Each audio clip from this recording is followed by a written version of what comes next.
anybody who reads the books have to say, I know doggone well this man ain't writing all this stuff. If you take the time to read all of the Ansar doctrine. Mr. York, are you now under the influence of any alcohol, drugs, or narcotics?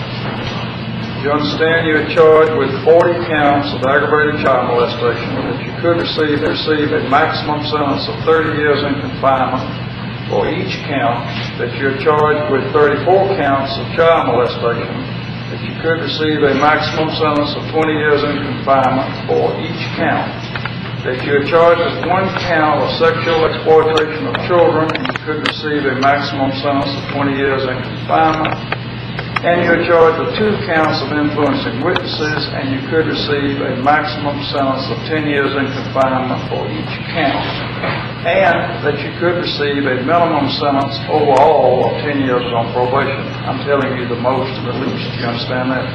Actually, Your Honor, it was 10 years in aggravated child molestation, and the minimum is 10 years in confinement. But a minimum then would be 10 years. Do you understand that? You understand you have a right to an attorney, and in fact, your lawyer, Mr. Aurora, is here with you and representing you. Is that correct? I'm going to inform you of certain other rights that you have, Mr. York, and inform you of the fact that if you plead guilty, you give up these rights. You have a right to trial by jury. You're presumed to be innocent. You have a right to confront any witnesses the state presents against you. You have a right to subpoena any witnesses you want to appear and testify for you. You have a right to testify and offer other evidence if you want to. You have a right to the assistance of an attorney during a trial. You have a right not to incriminate yourself. You have a right to plead not guilty or remain silent, not in any plea, and in either case automatically obtain a jury trial. You understand these rights, and understand if you plead guilty, you give up these rights. You heard the recommendation the state made. Is that the recommendation you understood the state would make? Did you, in fact, do what the district attorney, Mr. Bright, told me you did? How do you plead, guilty or not guilty, as to all the indictments that were cited by the district attorney? Did anybody force you or threaten you in any way to cause you to enter this guilty plea? Did anyone promise you anything to cause you to enter this guilty plea?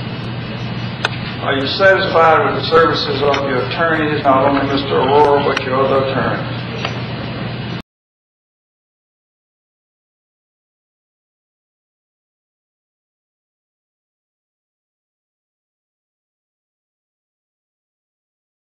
One of the ways that Dr. York liked to create confusion amongst people, right?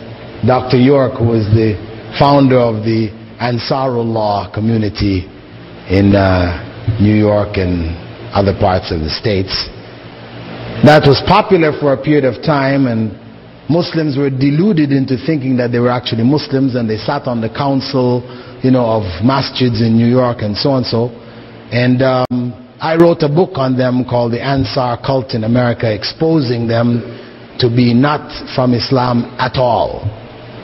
But in fact, they were enemies of Islam. I exposed their beliefs, taking it right out of their books and comparing what Islam says, what they said, and that basically, alhamdulillah, blew them out of the water. After that, they fell apart. Not before admitting, Dr. York said that, they really weren't Muslims anyway, they were really Jews, and then he changed his name to Rabbi Rubin, and, he went into the Jewish thing, right? Anyway, the point is that one of the ways that he would like to create confusion amongst the Sunni Muslims to draw them into his net is he would take the translation of Yusuf Ali, he would take Fatiha, then he would take Pixel, and he would take about 5, 6, 7, 8 different translations, and he would show them one after the other. Look at this, these people don't know Arabic, and they're this, that, and the other. So then he started his own mistranslation of the Quran, right? So he created his own. So he locked his followers into following him by claiming that the others were mistranslating the Quran, and that's why there are all these differences among them. The reality is that, of course, when you're translating, as I said, translation of the Quran cannot be done. We cannot translate the Quran. All we can do is write in English some of the meanings of the Arabic. So in fact, what we call translation is just a tafsir in English.